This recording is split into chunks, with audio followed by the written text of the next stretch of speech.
முக்கியமான கனேடிய தமிழ் செய்திகளை தான் இந்த வீடியோவில் பார்க்க இருக்கின்றோம்.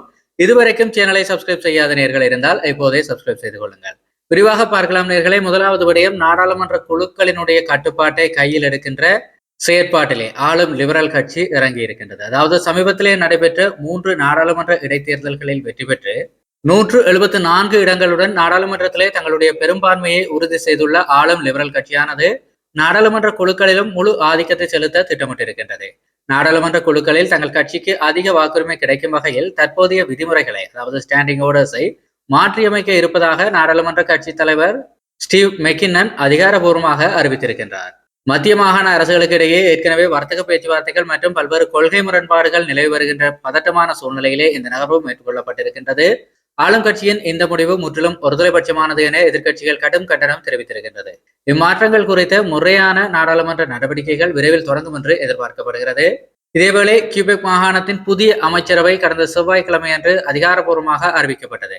இதில் குறிப்பிடத்தக்க அம்சமாக உள்கட்சி தலைமை போட்டியிலே போட்டியாளராக இருந்த பெர்னார்ட் ட்ரெயின்வில் முக்கிய அமைச்சரவை பொறுப்பிலே நியமிக்கப்பட்டிருக்கின்றார். மாகாணத்தினுடைய பொருளாதாரம், புத்தாக்கம் மற்றும் எரிசக்தித்துறை அமைச்சராக அவருக்கு பொறுப்பு வழங்கப்பட்டிருக்கின்றது. சமீபத்திய மாகாண தேர்தல்களை தொடர்ந்து கல்வி, குடியேற்ற கொள்கைகள் மற்றும் பிராந்திய மேம்பாடு ஆகிய துறைகளில் நிலவும் தொடர்ச்சியான பிரச்சனைகளுக்கு தீர்வு காணும் நோக்கிலேயே இந்த புதிய அமைச்சரவை மாற்றம் செய்யப்பட்டுள்ளதாக தெரிவிக்கப்பட்டிருக்கின்றது.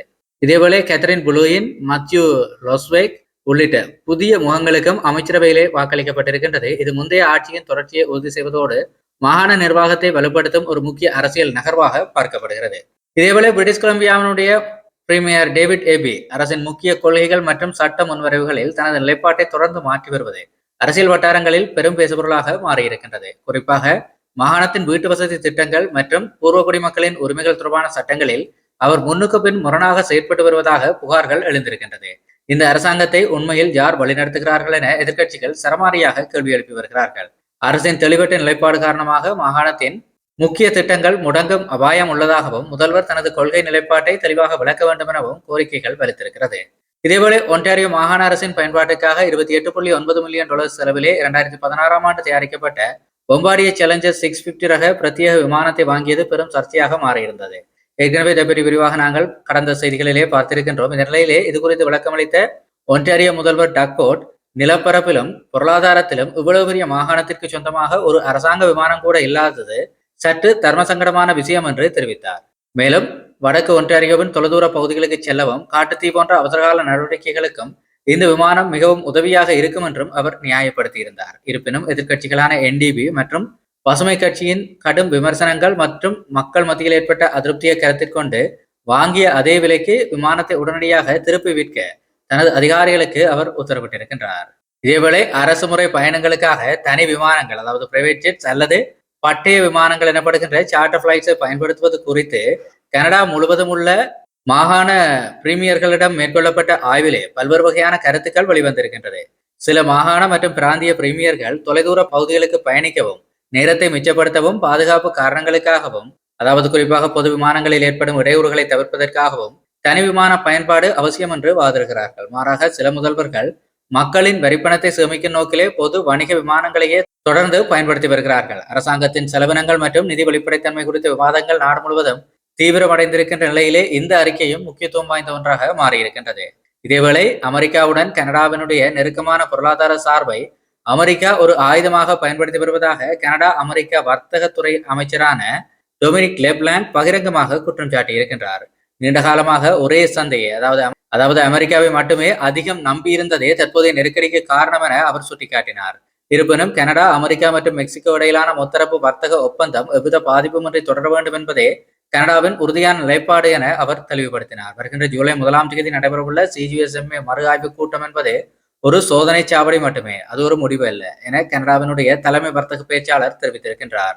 இரு நாடுகளுக்கும் இடையிலான இருந்த வர்த்தக விரிசல் கனடாவின் பொருளாதாரத்திலே நேரடி தாக்கத்தை ஏற்படுத்தக்கூடும் என பொருளாதார வல்லுநர்கள் எச்சரிக்கிறார்கள். இதேவேளை விண்வெளித்துறையிலே கனடாவின் தற்சார்பை மேம்படுத்துகின்ற நோக்கிலே கனேடிய விண்வெளி ஏவுதல் சட்டம் நாடாளுமன்றத்திலே மத்திய அமைச்சரால் தாக்கல் செய்யப்பட்டிருக்கின்றது. இதுவரை செயற்கைக்கோள்களையும் விண்வெளி ஆய்வு உபகரணங்களையும் விண்ணில் செலுத்துவதற்கு நாசா மற்றும் பிற வெளிநாட்டு விண்வெளி அமைப்புகளையே கனடா நம்பியிருந்தது. இந்த புதிய சட்டம் கனேடிய மண்ணிலிருந்தே ராக்கெட்டுகளையும் விண்வெளி உபகரணங்களையும் நேரடியாக செலுத்துவதற்கான சட்டபூர்வ அனுமதியை வழங்கும். இது கனடாவின் விண்வெளி ஆராய்ச்சியிலே ஒரு வரலாற்று சிறப்புமிக்க மைல்கல்லாக பார்க்கப்படுகிறது. எனினும் ஏவுதள கட்டுமான பணிகள், திட்ட மதிப்பீடு மற்றும் முதல் ஏவுதல் திகதி குறித்து எந்த துல்லியமான தகவல்களும் இதுவரை அதிகாரப்பூர்வமாக வெளியிடப்படவில்லை. இதேவேளை நேர்களே, கனடாவின் புதிய நாடாளுமன்ற பட்ஜெட் அதிகாரி, அதாவது பார்லிமெண்டரி பட்ஜெட் ஆபீசர் PBO என்று சொல்வார்கள், இந்த பொறுப்பிற்கு அனட் ரைன் அதிகாரப்பூர்வமாக நியமிக்கப்பட்டிருக்கின்றார். இதற்கான வாக்கெடுப்பு நாடாளுமன்றத்திலே நடைபெற்ற போது கன்சர்வேட்டிவ் மற்றும் பிளாக் கியூபெக்வா கட்சியினுடைய கடும் எதிர்ப்பையும் மீறி 164க்கு 153 என்கின்ற வாக்கு கணக்கிலே இந்த நியமனம் உறுதி செய்யப்பட்டது. இதற்கு முன்னர் பின்ட்ராக் அமைப்பினுடைய துணை இயக்குநராக செயற்பட்ட அனுபவம் வாய்ந்த அனட் ரைன் அரசின் நிதி கொள்கைகள், வரவு செலவு திட்டங்கள் மற்றும் பொருளாதார செயற்பாடுகளை கண்காணித்து தணிக்கை செய்யும் முக்கிய பொறுப்பை ஏற்பார். மேலும் இந்த நியமனமானது கூட்டாட்சியினுடைய நிதி மேற்பார்வையை மேலும் வலுப்படுத்தும் என அரசு தரப்பிலே தெரிவிக்கப்பட்டிருக்கிறது. இதேவேளை மனிடோபா மாகாண அமைச்சர் ஒருவருக்கு வன்முறையை தூண்டும் வகையிலும் மிகவும் அருவருக்கத்தக்க வகையிலும் தொடர்ச்சியான அச்சுறுத்தும் குறுஞ்செய்திகளை அனுப்பிய நபரொருவர் காவல்துறையினரால் கைது செய்யப்பட்டிருக்கின்றார். மக்கள் பிரதிநிதிகளுக்கு எதிரான இத்தகைய சைபர் அச்சுறுத்தல்கள் மிகவும் தீவிரமாக விசாரிக்கப்பட்டு வருவதாக காவல்துறை வட்டாரங்கள் தெரிவிக்கின்றது. எனினும் பாதுகாப்பு மற்றும் விசாரணை நலன் கருதி அச்சுறுத்தலுக்கு உள்ளான அமைச்சரின் பெயரோ அல்லது கைது செய்யப்பட்ட நபரின் முழு விவரங்களோ தற்போது வரை வெளியிடப்படவில்லை. இது தொடர்பான மேலதிக விசாரணைகள் தொடர்ந்து நடைபெற்று வருகிறது. இதேவேளை நேர்களே, டொரண்டோ ஃபேர்வியூ மாலிலே நடந்த துப்பாக்கிச் சூட்டு சம்பவம் தொடர்பாக ஒரு புதிய அப்டேட் ஒன்று வந்திருக்கின்றது. கடந்த ஏப்ரல் 21 அன்று காலை 10:05 மணி அளவிலே டொரண்டோவில் உள்ள ஃபேர்வியூ மாலிலே அமைந்திருக்கின்ற ஒரு நகைக்கடையிலே நடந்த ஆயுதமேந்திய கொள்ளை சம்பவத்திலே பாதுகாப்பு காவலர் ஒருவர் சுடப்பட்டார். கொள்ளையினை தடுக்க முயன்ற போது அவர் மீது துப்பாக்கிச் சூடு நடத்தப்பட்டுள்ளது. பலத்த காயமடைந்த காவலர் மருத்துவமனையிலே அனுமதிக்கப்பட்டு தற்போது அவருடைய உடல்நிலை சீரான நிலையில் இருப்பதாக தெரிவிக்கப்பட்டிருக்கின்றது. இந்த சம்பவம் தொடர்பாக மொன்றியல் நகரைச் சேர்ந்த 53 வயதான கைல் டக்ளஸ் ப்ரூஸ் எனப்படுபவரை காவல்துறை தீவிரமாக தேடி வருகிறது. வெள்ளை நிற வேன் ஒன்றிலே தப்பிய அந்த நபர் பின்னர் கருப்பு நிற ஹோண்டா அக்வார்ட் காரில் ஏறி தப்பிச் சென்றதாக விசாரணையிலே தெரிய வந்திருக்கின்றது. கொலை முயற்சி மற்றும் ஆயுத சட்டத்தின் கீழ் இவர் மீது வழக்கு பதிவு செய்யப்பட்டிருக்கின்றது. இவரை பற்றிய தகவல் தெரிந்தால் உடனடியாக தகவல் வழங்குமாறு டொரண்டோ காவல்துறை பொதுமக்களை கேட்டிருக்கிறது. இதேவேளை 2015ஆம் ஆண்டு ப்ரொஜெக்ட் ஸ்லிப் ட்ரீம் எனப்படுகின்ற இரகசிய நடவடிக்கையின் மூலம் கைது செய்யப்பட்ட ஒட்டாவாவைச் சேர்ந்த ISIS-இனுடைய தீவிர ஆட்சேர்ப்பாளரான 35 வயதான ஆஸ்டன் லேர்மன் தற்போது சிறையிலிருந்து விடுவிக்கப்பட இருக்கின்றார். 17 ஆண்டுகள் சிறை தண்டனையை பெற்ற இவர் தண்டனை காலத்திலே 2/3 பங்கினை நிறைவு செய்துள்ளதால் சட்டபூர்வமாக விடுவிக்கப்படுகிறார். இருப்பினும் அவர் இன்னும் தீவிரவாத கருத்துக்களை உறுதியாக பின்பற்றுவதாகவும் சமூகத்திற்கு பெரும் அச்சுறுத்தலாக இருப்பார் என்றும் கனடிய பெரோல் வாரியம் எச்சரித்திருக்கிறது. இதனால் அவரது தொலைபேசி உரையாடல்கள், நிதி பரிவர்த்தனைகள் ஆகியவற்றை கண்காணிப்பது உள்ளிட்ட 5 கடுமையான நிபந்தனைகளுடன் மட்டுமே அவருக்கு விடுதலை கொடுக்கப்பட்டிருக்கிறது. இதேபோல ஒன்டாரியோ மாகாண சிறைச்சாலையில் ஏற்பட்ட நிர்வாக கோளாறு காரணமாக 6 கைதிகள் தவறுதலாக விடுவிக்கப்பட்ட சம்பவம் பெரும் அதிர்ச்சியை ஏற்படுத்தி இருக்கின்றது. தப்பிச் சென்ற இந்த 6 கைதிகளும் இதுவரை பிடிபடவில்லை.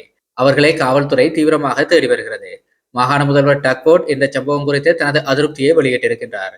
இது எப்படி நிகழ்ந்தது என்பது குறித்து சிறைத்துறையின் கடுமையான உள்விசாரணையும் முடுக்கிவிடப்பட்டிருக்கின்றது. பொதுமக்களின் பாதுகாப்பு கருதி தப்பித்த கைதிகளினுடைய பெயர்கள் மற்றும் அவர்கள் மீதான முந்தைய குற்றச்சாட்டுகள் குறித்த தகவல்களை காவல்துறை இன்னும் அதிகாரப்பூர்வமாக வெளியிடவில்லை என்று தெரிவிக்கப்பட்டிருக்கின்றது. இதேவேளை பிரிட்டிஷ் கொலம்பியா மாகாணத்தைச் சேர்ந்த ரியல் எஸ்டேட் முகவரான நிமா அலிசாதே கரீப் என்பவர் மீது ஒழுங்குமுறை நடவடிக்கை எடுக்கப்பட்டிருக்கின்றது. டிசம்பர் 2024 அவர் மதுபோதையில் இருந்தபோது டொரண்டோவில் உள்ள ஒரு உணவகத்திற்கு ஜூத எதிர்ப்பு கருத்துக்களை உள்ளடக்கிய ஒரு செய்தியை அனுப்பியிருக்கின்றார்.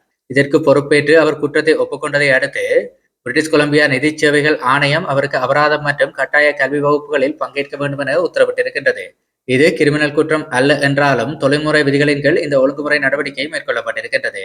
இதேவேளை கல்கரி நகரைச் சேர்ந்த தேவாலய அதிகாரி ஒருவர் வக்கிர செயல் மற்றும் இரகசிய படம் பிடித்தல் தொடர்பான குற்றச்சாட்டுகளை நீதிமன்றத்திலே ஒப்புக்கொண்டிருக்கின்றார். பாலியல் ரீதியான இந்த அத்துமுறல் தொடர்பான விசாரணையிலே அவர் குற்றத்தை ஏற்றுக்கொண்டுள்ளார். பாதிக்கப்பட்டவர்களின் தனி உரிமையை பாதுகாக்கும் பொருட்டு குற்றவாளியின் பெயர், வயது மற்றும் பாதிக்கப்பட்டவர்களின் விவரங்கள் பொதுவெளியிலே வெளியிடப்படவில்லை. இந்த வழக்கிலே அவருக்கான இறுதி தண்டனை விவரங்கள் நீதிமன்றத்தால் விரைவில் அறிவிக்கப்படும் என எதிர்பார்க்கப்படுகிறது. இதேவேளை நேர்களே, ஒட்டாவாவின் நெப்பியன் பகுதியிலே கடந்த செவ்வாய்க்கிழமை பிற்பகல் 2 வாகனங்கள் மோதிக்கொண்ட கோர விபத்திலே ஒருவர் பரிதாபமாக உயிரிழந்திருக்கின்றார். மேலும் 3 பேர் பலத்த காயங்களுடன் மீட்கப்பட்டு மருத்துவமனையிலே அனுமதிக்கப்பட்டிருக்கிறார்கள் என ஒட்டாவா அவசரகால மருத்துவ குழுவினர் தெரிவித்திருக்கிறார்கள். விபத்து நடந்த துல்லியமான இடம், பலியானவர்களுடைய விவரங்கள் அவர்களது குடும்பத்தினருக்கு தகவல் தெரிவிக்கும் வரை இரகசியமாக வைக்கப்படும் என்று தெரிவிக்கப்பட்டிருக்கின்றது. விபத்துக்கான காரணங்கள் குறித்து தீவிர விசாரணைகளும் நடைபெற்று வருகிறது.